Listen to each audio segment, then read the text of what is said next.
Hey guys, how's everyone doing? This is Sir Jedi Sentinel, and welcome back to Batman Be Vlogged, the weekly vlog series where I review an episode of the animated series Batman Beyond after watching it for the very first time. Today, we are looking at Episode 8, Dead Man's Hand, originally aired in March 20th, 1999, written by Stan Berkowitz, directed by Dan Reba. Once again, this is a very mid episode. Nothing too. There are some good moments, but nothing too standout. And there's nothing too bad either. The last mid episode we had was episode 6, Heroes. And how do I want to approach this? Whereas because I already compared it with Heroes, Heroes was mid because it was just a tired premise for a story. Dead Man's Hand is mid because this episode honestly feels rather rushed. So, what's the story? Well, an old rogue of Bruce Wayne's is back in town. And I don't know if they showed up in the animated series. I'm watching through it again, but I don't remember them showing up. But when I was looking into this on Wikipedia to get the air date, because I can't find that on the Blu-ray anywhere, they were comic enemies of Batman. Anyway, so Terry is facing, what was their name again? The Royal Flush Gang. They are a criminal family, and they are card themed, as by the name. So the premise behind the Royal Flush Gang, this is essentially my introduction to them, is actually really fascinating. Like I said, they're a criminal family, and as members of the family age out and retire or are arrested and sent to prison serving life sentences, they recruit new members of the family throughout the years. So this current iteration of the Royal Flush Gang has 5 members: King, Queen, Jack, Ace, and, well, let me restart that and go backwards. 10, King, Queen, Jack, and Ace. And I still did that wrong. The others don't really get a lot of focus. We primarily get focus on King, voiced by James Bond himself, George Lazenby, and 10, voiced by Olivia Diabo. This episode also, once again, brings back a plot point from Blackout about Terry struggling with trying to make peace with his superhero life and his civilian life. I'm not going to dwell too much on that because I made a big spiel about it back when I reviewed Blackout, where we first started seeing the seeds of that planted.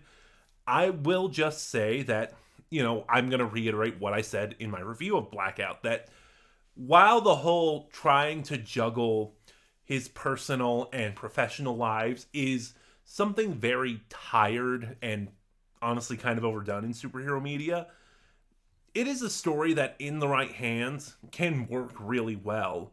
Amplified by the fact that, once again, I think this type of storyline works so much better for teenage superheroes like Terry McGinnis or Peter Parker, because there's something about that feeling of running out of time, not having all the time in the world, that I think just rings truer to teenagers than it does to adults. Adults feel that all the time too, don't get me wrong, but just like with the added element of a school life as well as, time away from school, maybe you've taken a job or something, and, the time you want off, I like I said, I just feel like this type of story rings truer in a way to teenagers than it does to adults. So when it's a teenage hero doing this struggle, I like it more.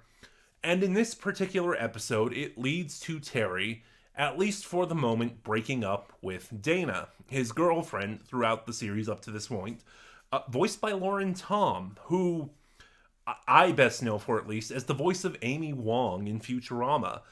I haven't said too much about Dana except mentioning when she pops up, because that's really all she does is pop up here and there. She hasn't really had a major capacity in the series yet. So that's why I really just haven't said anything about her. And shortly after their breakup, Terry meets a girl named Melanie, who, as it turns out, is 10 of the Royal Flush Gang. And that's kind of the major problem with this episode because, Terry and Melanie start dating. They keep trying to arrange meetings to go out. And then their separate lives as hero and villain constantly get in the way and clash with each other. The problem is this episode wants us to believe that they are already dating and having this whirlwind romance. But they've only encountered each other twice before we get the third act where Terry learns who Melanie is. And, you know, that's the big thing. I don't know if the Royal Flush Gang is going to come back. So I don't know if they're going to elaborate on this point any further. But what I'm trying to say is a storyline like this where, you know, Terry's broken up with his girlfriend. He meets a new girl. They develop a romance. They are on opposite sides of the law. Terry's a hero. Melanie's a villain. And they want, and, you know, Terry eventually finds out who Melanie is, and it leads to this whole climactic thing. You can't do this in one 20 to 25 minute episode. I didn't pull up the progress bar while I was watching this one, so I don't know how long it was. Like, this is a storyline that needs a lot of time to take place and develop. And doing it, again, in an episode that only runs about 20 or so minutes, this episode just came off feeling really rushed, and it like a lot of the notes it was trying to hit just didn't land because of that. That's really the major drawback of this episode. The performances are good, especially from Will Friedle and Olivia d'Abo. And there's even some great performances from Kevin Conroy because, you know, Bruce kind of knows what Terry's going through. In fact, at the end, they make a reference to Selena Kyle, who I don't think shows up in this series. But yeah, that this is the problem with anything, really. Just reviewing, I've said this before, this is the problem with reviewing anything that just kind of falls into average. You end up not having a lot to say. So that's really it. Dead Man's Hand is fine. It's got a fascinating idea for a villain with the Royal Flush Gang. They have wonderful designs. I want to say that. The designs were very sleek. I loved the card look. I love how it wasn't overdone like, say, the Mad Hatter might do. Just as comparison, there's something sleek about it. There are some really good performances, Will Friedle in particular, but the problem is this episode is doing a storyline that, coming in at 20 minutes long, just feels too rushed. But those are just my thoughts. Batman Beyond, Episode 8, Dead Man's Hand. Have you seen it? What are your thoughts? Start a conversation in the comments below. Remember to like, comment, subscribe. Click the bell next to subscribe to get notifications when I upload. And in the description box below, you'll find the link to my Twitter, where, for the time being, you can follow me and get updates on the channel.